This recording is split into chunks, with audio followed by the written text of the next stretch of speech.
Hello everybody, this is Cap Coldblood, and welcome back to another episode of Let's Talk About. Today we will be discussing the new customization update in April of 2018 for Star Wars Battlefront 2. Now, we have been waiting for this update for a long time. With the progression system out of the way, EA can finally focus on giving us content. Season 2 is right around the corner with the release of Solo, a Star Wars story. There is likely a focus on Clone Wars from what I've been able to gather from the community and from EA itself. And they are, by their own admission, giving a little bit of time to Solo content to include. My personal assumption is a Starfighter assault map. However, let's talk about what we got in this April update. I have here recorded the data, and I will not be talking about Ewok Hunt. I will not be talking about the patch notes. This is simply the skins that we get and a reflection on those skins. So first off, let's cover the skins for the 4 basic classes: Assault, Heavy, Specialist, and Officer. All of these skins that I say are human cost 5,000 credits. Every skin that is not human costs 20,000 credits. And I'll go into that in a minute. But for the Assault class, for the Rebel Alliance and the Resistance, we have 2 human classes and a Nikto. That is it. That is all we get. For the Heavy class, for the Rebel Alliance and the Resistance, we have a Quarren, a Zabrak, a Weequay, and 2 humans. That is it. That's all we get. Now, for the Officer classes, those of you that enjoy playing the Officer, you're in a whole lot of luck. For the First Order and Empire, you get new human skins. 5 for each. And for the Rebels and the Resistance, you get new human skins, as well as the Rodian, Duros, and Abednego. Now, the Abednego is one of the newer guys seen in the sequel trilogy. He's the guy that Poe talks to about Vice Admiral Holdo. Almost called it Grand Admiral Holdo. But he talks to one of those guys in The Last Jedi, and one of the pilots that yells, "But no damage!" in The Force Awakens. You'll remember, hopefully, that background character. Also, to explain, the Nikto is the species that is closely related to a Weequay, looking like Hondo Onaka. The Nikto is an interesting character, and the Quarren is the squid species that lives on Mon Calamari with the calamari, like Admiral Akbar. And then the Zabrak is Darth Maul's species. We get a yellow Zabrak for the Heavy class. And then the Weequay, of course, is actual, like Hondo and his pirates are Weequay. So you get that for the Heavy class.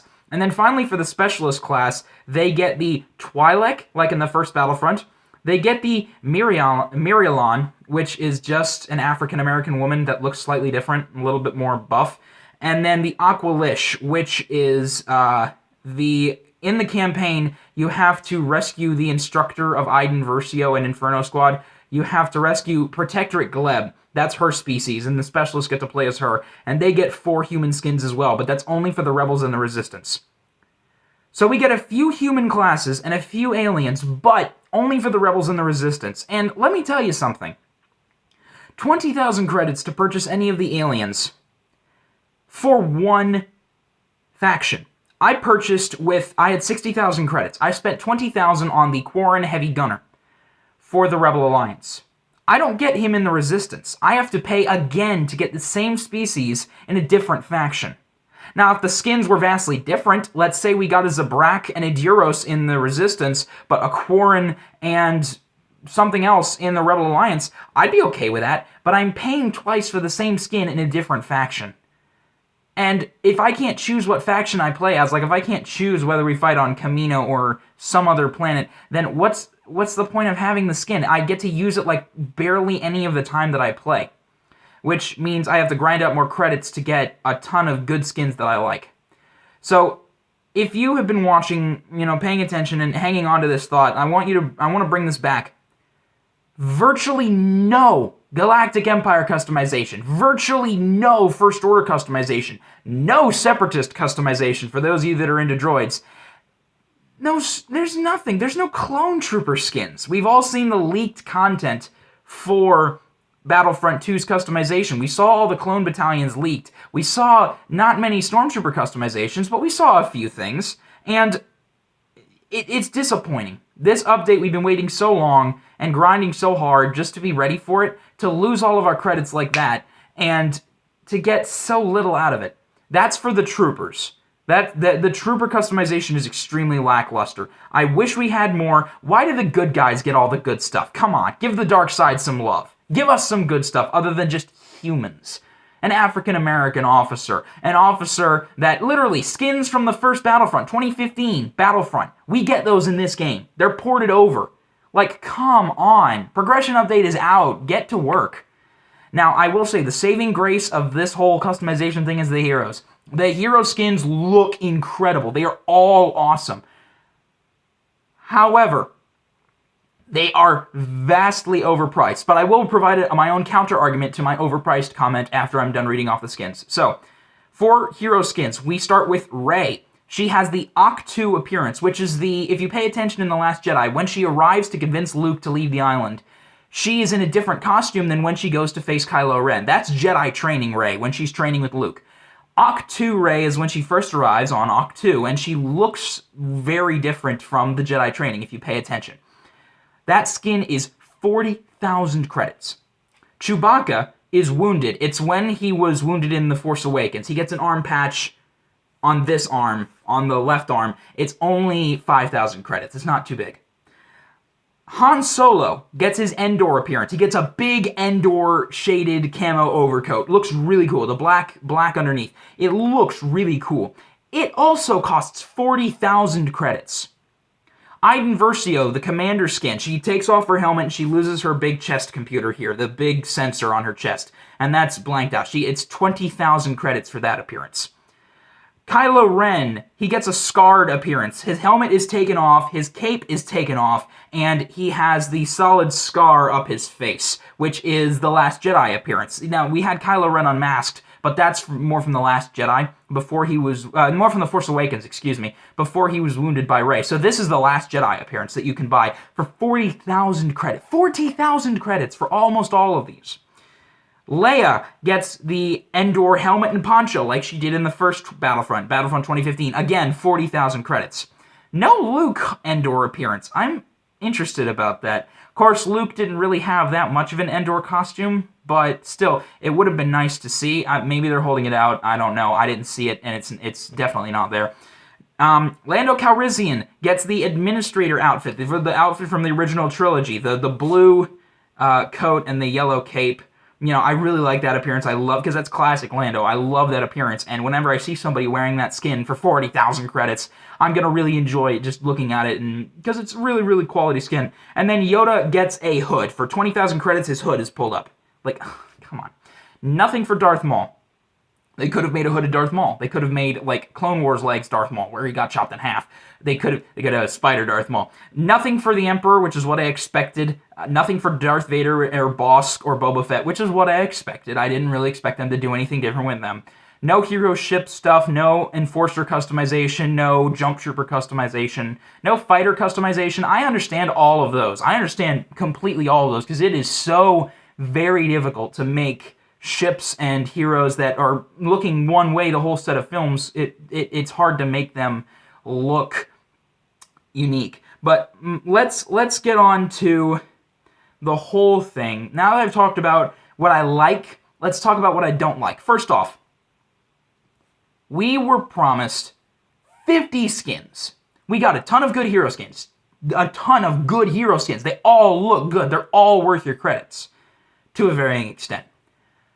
40 trooper customizations. Taking humans out, we have 1, 2, 3, 4, 5, 6, 7, 8, 9, 10. 10 alien customization options. Only for the Rebels and the Resistance. And the rest are ported human skins from the first game.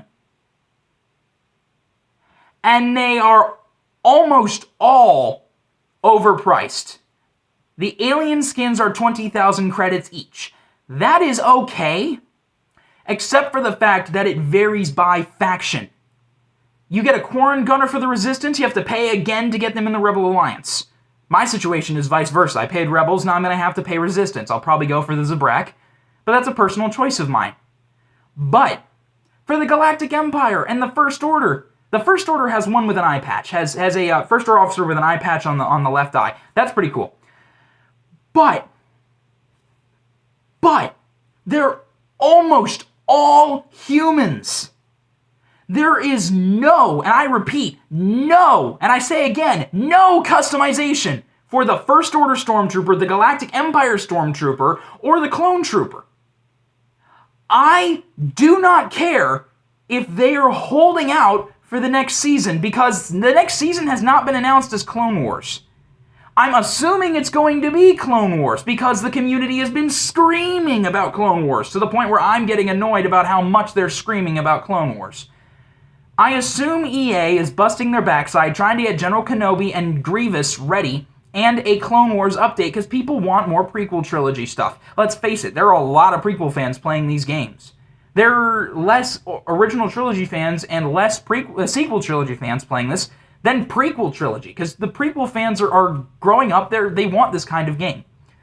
So, all of this is not enough. Now, let's discuss some things being overpriced. The epic level hero skins, the top tier hero skins, are 40,000 credits. That is vastly overpriced in my opinion. Personally, when I discussed this with a friend, I thought the most expensive skins would be 20 or 25,000, and they'd be locked behind a rank wall. You'd have to hit like rank 25 before you could unlock epic skins. I thought that'd be a good system, 25,000 credits for the most epic skins. Now they're 40,000 and they can be unlocked at any time. Microtransactions are back in the game. They're cosmetic only, but they are super expensive. The microtransactions and the actual skins. So there is encouragement to buy crystals. Yes, a lot of people will buy crystals now because they can get skins for their heroes. And my own counter argument to them being overpriced is you can only earn credits. The credits can only be spent on hero skins. That is the silver lining. Credits cannot be spent on progression. They can only be spent on hero skins, which is good. It's a good change.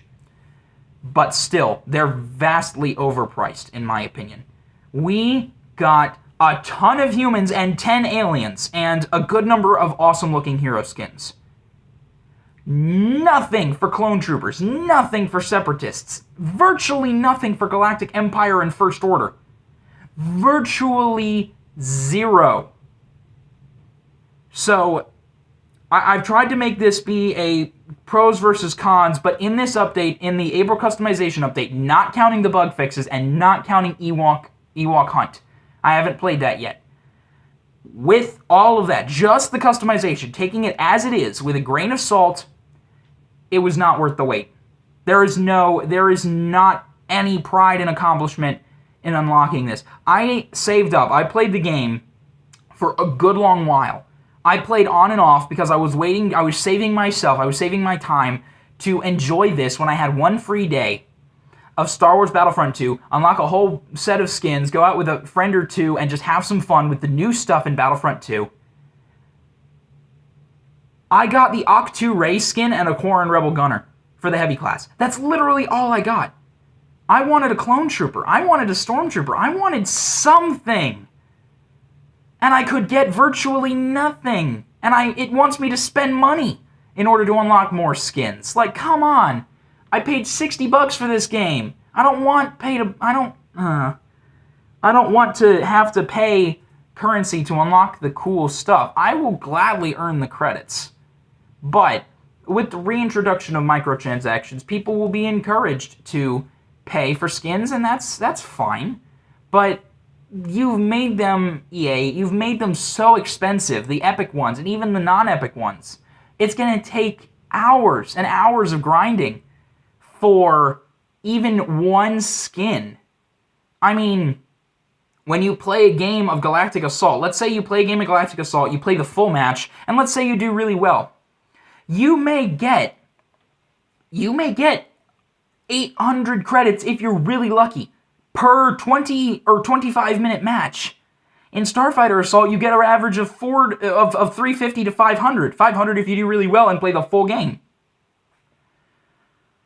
20,000 credits, or 5,000 for the most basic skin, and then 20,000 for any of them that look good. It's going to take forever for people to fully deck out their Resistance and Rebels, let alone they're just going to get the same skins for clone troopers. Now, it is kind of mitigated for the clones because different battalions are automatically on different planets. We have the 41st on Kashyyyk, we have I don't know what battalion on Naboo, we have the Phase 1 on Kamino. We have all these skins, these cool-looking skins already in the game that's supposed to pacify us. But as my final statement, I do not want to wait for customization that I was promised. If you had said, we will be slowly adding customization in, slowly, then that'd be fine. You won't get this, you will get this, wait for this, you will give you this then. You could at least release what the next season is going to be before people like me start to freak out.